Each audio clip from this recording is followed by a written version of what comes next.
Rasa sakit yang timbul di area tenggorokan sering membuat para penderitanya tak nyaman. Penyakit ini dikenal dengan istilah panas dalam.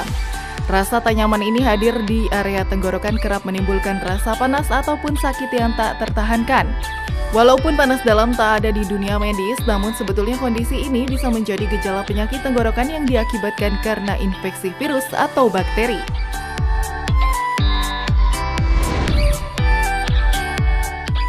Panas dalam kerap menyerang siapa saja, apalagi ketika kita menjalankan ibadah puasa. Kurangnya cairan dalam tubuh tentu bisa picu penyakit ini. Namun selain berpuasa, panas dalam juga bisa terjadi akibat makanan terlalu pedas ataupun bersuhu tinggi. Tak hanya itu, panas dalam nyatanya juga bisa berkaitan dengan beberapa jenis penyakit lainnya. Sebetulnya panas dalam bisa dicegah dengan mudah. Salah satunya yaitu perbanyak minum air putih. Namun benarkah hal ini? Lantas bagaimana cara mengatasi panas dalam?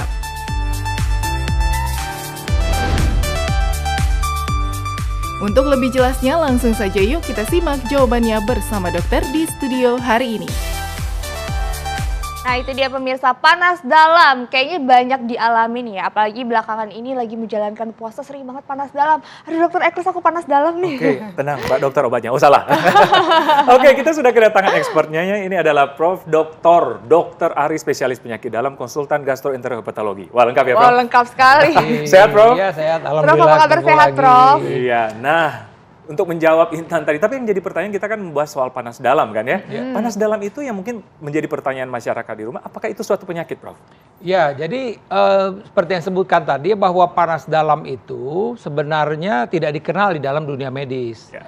Tapi saya sebagai dokter karena bolak-balik pasien ngeluh panas dalam, biasanya saya mesti eksplorasi lagi. Ya. Apa yang dimaksud pasien ini panas dalam. Karena panas dalam itu kalau dia bilang, oh ya merasa nggak nyaman, itu bisa aja awal penyakit. Mungkin dia mau kena virus, ya infeksi, bisa seperti itu. Atau kalau dia bilang, ya dok panas dalam, tenggorokan saya sakit. Nah ini udah kita bisa bilang, mungkin jangan-jangan dia ada infeksi saluran pernapas atas.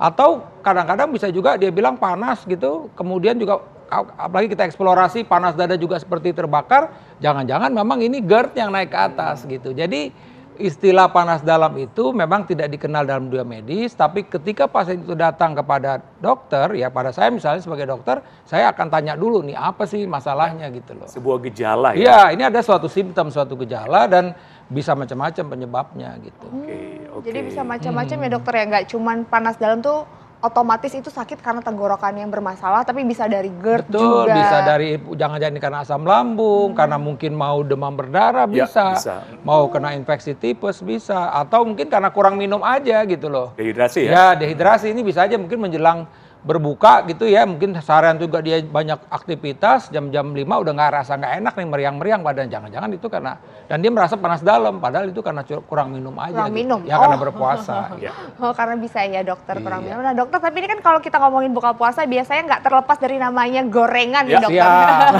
Ini katanya makan gorengan dapat menyebabkan panas dalam. Ini fakta atau mitos dok? Iya, saya bilang fakta. Jadi Fakta? betul. Jadi artinya begini, ada pasien-pasien saya tadi nih, ini kan kita udah masuk minggu kedua ya. Jadi 10 hari yang kedua atau minggu kedua dalam Ya. Ramadan. Ini udah banyak nih pasien-pasien yang datang.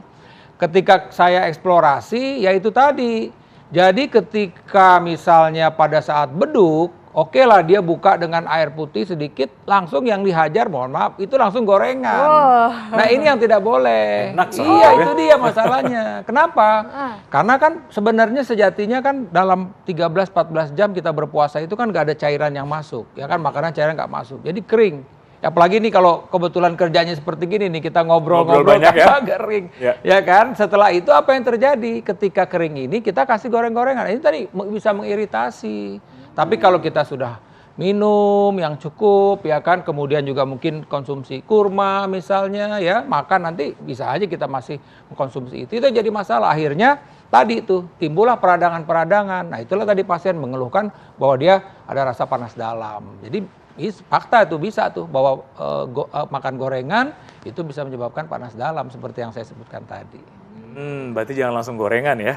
Tapi yang menjadi Iya. pertanyaan masyarakat Prof, apa sih sebaiknya konsumsi apa pada saat buka puasa? Ya, jadi saya bilang tadi ya, ketika kita berbuka puasa, yang saya bilang tadi kan bahwa dalam 13-14 jam ini tidak ada cairan yang masuk, tidak ada makanan yang masuk. Jadi pada kesempatan pertama kita mengkonsumsi air. Kalau bisa air hangat ya. Oke lah, mau pilihannya teh manis boleh atau air putih saja boleh. Prinsipnya ini harus kita kita basahin dulu nih tenggorokan. Kalau saya lebih memilih kalau ada kurma sebaiknya kita makan kurma dulu, ya kan? Artinya untuk kan dalam 14 jam ini kan kita sudah mulai itu gula darah kita turun. Ya kan, gula mulai turun. Sehingga pada kesempatan pertama kita juga mesti mengkonsumsi gula. Ya baiknya memang gula yang kompleks dari kurma itu boleh kita konsumsi gitu loh. Okay. Kalau gorengan ini kan lebih banyak unsur lemaknya, ya kan, lemaknya walaupun oke lah misalnya pisang goreng, pisangnya kan ada unsur karbohidrat, tapi kan pembungkusnya itu minyaknya yang lebih dominan gitu loh. Tapi enak ya Prof ya? Ya, terang itu makanan favorit orang kita. Saya pun juga mesti jujur, saya juga mengkonsumsi gorengan. Tapi tadi yang penting kita tahu kapan timingnya kita makan gorengan. Setuju. Gitu. Oke. Nah dokter, ini ada fakta dan mitos yang beredar juga nih dok. Tadi kan dokter bilang minum minuman hangat, tapi ini banyak yang beranggapan bahwa minum dingin ini dapat meredakan panas dalam. Ini fakta atau mitos dok? Ini adalah mitos. Oh mitos. Iya, karena tidak spesifik. Sebenarnya tadi yang saya bilang, apa sih masalah kita? Kalau tadi pasien itu mengeluh panas dalam tersebut karena memang kurang cairan, pilihannya nggak selalu air es. Bahkan saya juga ingatkan, sebaiknya pada kesempatan pertama kita berbuka puasa itu jangan dengan es. Sekali lagi ini juga es bisa merangsang juga, ini kita iritasi nanti. Lebih baik pilihannya air hangat aja. Air putih aja udah cukup sebenarnya begitu. Makanya tadi kalau ini bisa meredakan ya tergantung penyebabnya. Kalau tadi ini panas dalamnya karena infeksi, ya tetap ini kan tidak banyak menolong juga. Atau ini karena suatu peradangan di sini juga nggak banyak nolong gitu. Mau air es atau air lain. Tapi kalau prinsipnya kita memang kekurangan cairan, tadi ya air apapun kita bisa konsumsi gitu loh. Setuju. Karena mungkin dipikir panas ya, jadi harus air dingin ya. Itu dia. Padahal itu adalah simptom ya, ada gejala gejala. Tapi juga saya mesti ingatkan, ya kadang-kadang kan begitu yang waduh maunya karena panas segala macam, justru itu yang jadi akhirnya bisa jadi masalah. Pada beberapa pasien mungkin merasa nggak nyaman setelah dia berpuasa sekian lama, udah gitu juga mungkin habis panas-panasan dia langsung konsumsi air dingin, malah tambah nggak enak badannya saya rasa. Ya kan?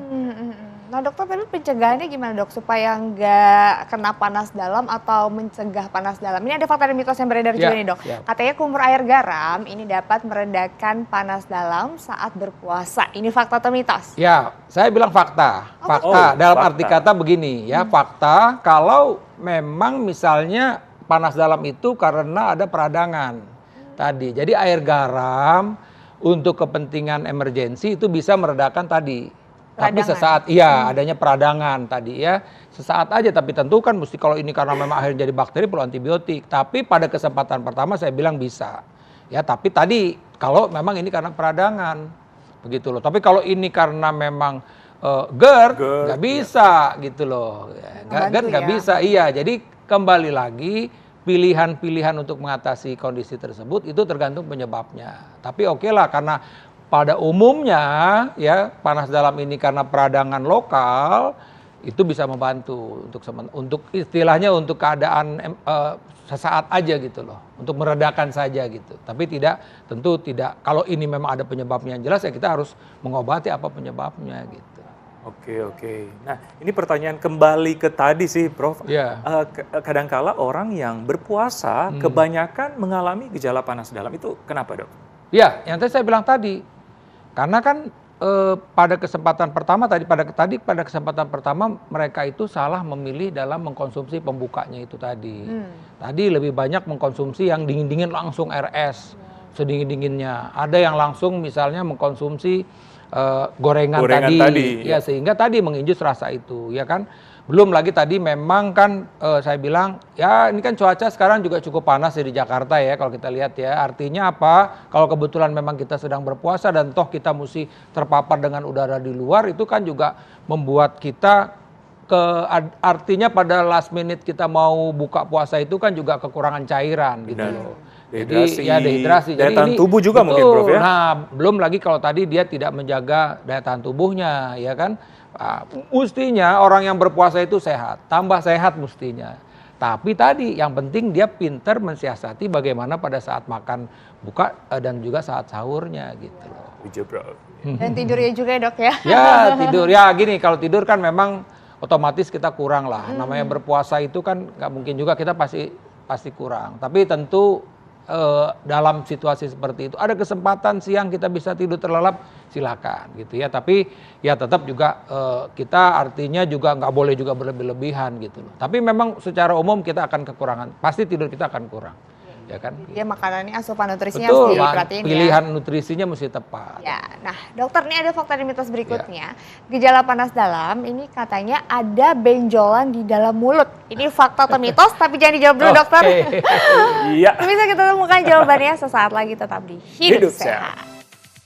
Oke pemirsa, masih bersama kami di Hidup Sehat. Tadi kita sudah melihat tayangan mengenai panas dalam. Yang perlu diperhatikan adalah panas dalam merupakan suatu gejala ya. Yes. Bukan merupakan suatu penyakit. Nah, ini ada pertanyaan langsung nih berkaitan dengan tayangan tadi. Penanganannya sama nggak untuk anak dan untuk dewasa? Ya, kembali lagi tentu kalau kita bicara soal anak dan dewasa pasti beda ya kan.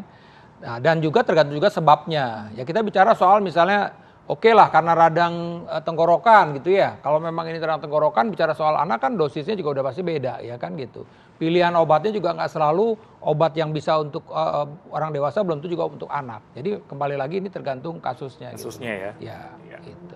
Oke, nah Prof, ini tadi ada fakta dan mitos yang belum terjawab. Ini gejala panas dalam, salah satunya ada benjolan di dalam mulut. Ini fakta atau mitos? Ini mitos. Oh mitos? Karena tadi kan gejala panas dalam itu kan gejala. Ini ada benjolan kok gejala lagi gitu. Jadi kan seperti tumpang tindih. Tapi prinsipnya seperti ini. Jadi ketika memang ya pesannya ya, artinya ketika memang seseorang itu merasakan sesuatu yang tidak nyaman atau dia mendeskripsikan sebagai suatu panas dalam, ya baiknya memang ke dokter gitu loh, ya kan, untuk dipastiin ini.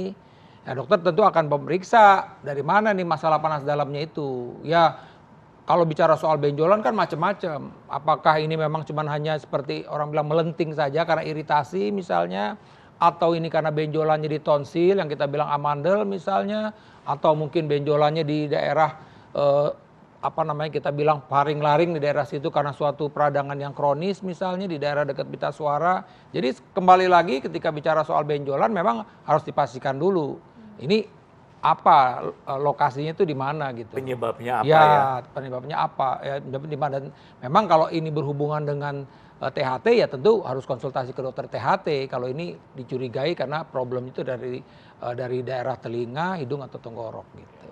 Setuju, Prof. Nah, ini mungkin masyarakat bertanya-tanya tentang minuman pereda panas dalam. Nah, ini banyak banget mereknya. Nah, yang jadi pertanyaan, Prof, apakah ini ada efeknya atau sama aja kayak kita minum air putih, Prof? Ya, kembali lagi bahwa artinya kan tadi nih, kalau ini karena memang suatu peradangan, mungkin komponen dari minuman-minuman pereda panas dalam ini memang mungkin bisa mengatasi. Tapi sekali lagi mungkin mengatasinya saat itu saja gitu ketika dikonsumsi. Tapi kan kalau kembali lagi kita harus tahu penyebabnya apa orang ini mengalami atau pasien ini mengalami panas dalam. Karena kita harus memberikan pengobatan yang definitif. Tapi kalau tadi ini karena memang kelelahan ya kan mungkin flu-flu sedikit ya benar tadi banyak minum dan istirahat itu mungkin bisa menolong buat yang karena mungkin kalau virus saja kan nggak perlu diberikan antibiotik kan gitu misalnya. Kadang-kadang mungkin kayak cuman rasa nyaman suges aja ya dok bisa ya. Bisa tidak nyaman betul. Karena memang kan kalau puasa seperti gini ya karena tidur tadi kurang ya kemudian tetap kita masih beraktivitas. Rasanya itu kan udah nggak enak, udah nggak nyaman gitu ya. Tapi biasanya sih kalau udah memasuki minggu kedua atau 10 hari kedua ini sudah ada penyesuaian ya. Dibandingkan mungkin pada minggu-minggu pertama yang cukup berat. Tapi ini udah ada penyesuaian. Mestinya kita sudah terbiasa dengan kondisi kita ini lagi berpuasa saat ini gitu loh. Mestinya begitu. Nah mungkin tipsnya dokter Ekos kita minta sama Prof Ari gimana nih Prof? Tipsnya supaya terhindar dari panas dalam selama menjalankan ibadah puasa ini. Ya, pertama adalah ketika masyarakat merasakan sesuatu yang tidak beres gitu dalam tanda petik ya di dalam badannya dan mendeskripsikan sebagai panas dalam, maka oke lah dia bisa mengkonsumsi misalnya banyak minum tadi ya mungkin ya banyak makan sayur buah, istirahat misalnya. Kita lihat aja 2-3 hari. Kalau tidak ada perubahan, baiknya memang ke dokter untuk dipastikan tadi. Nah, kita kan masih dalam perjalanan berpuasa ini baru 10 hari pertama nih. Jadi kembali lagi saya ingatkan, maka kita harus pintar-pintar di dalam memilih makanan dan minuman saat berbuka maupun pada saat sahur. Pada kesempatan pertama, pada saat kita berbuka ya tentu jangan makan yang goreng-gorengan misalnya seperti itu. Ya pilihan juga kurangi coklat dan keju, ya kan asam-asam pedas-pedas, itu hal-hal yang bisa saja mengganggu pencernaan kita atau tadi GERD kita jadi kambuh, akhirnya merasakan kayak seperti panas dalam tersebut. Gitu. Iya. Bijaklah ya dalam memilih makanan saat berbuka. Kalau berlemak dan bersantan? Iya, tadi saya sampaikan tadi, jangan terlalu berlebih-lebihan, karena itu bisa menyebabkan pengosongan lambung menjadi terlambat, dan akhirnya kita rasa begah, nggak nyaman jadinya. Untuk aktivitas juga terganggu gitu loh. Di sisi lain kita sedang berpuasa kan gitu. Udah makan buka puasa dan cincau kali ya, cincau tadi ya salah satu solusinya ya. Itu bisa juga. Iya benar. Aduh dokter, Prof maksudnya. Ini lengkap banget, makasih banyak ya Prof ya. Terima kasih Prof. Terima kasih Prof. Selamat menjalankan ibadah puasa ya, sehat selalu. Iya sehat selalu Prof.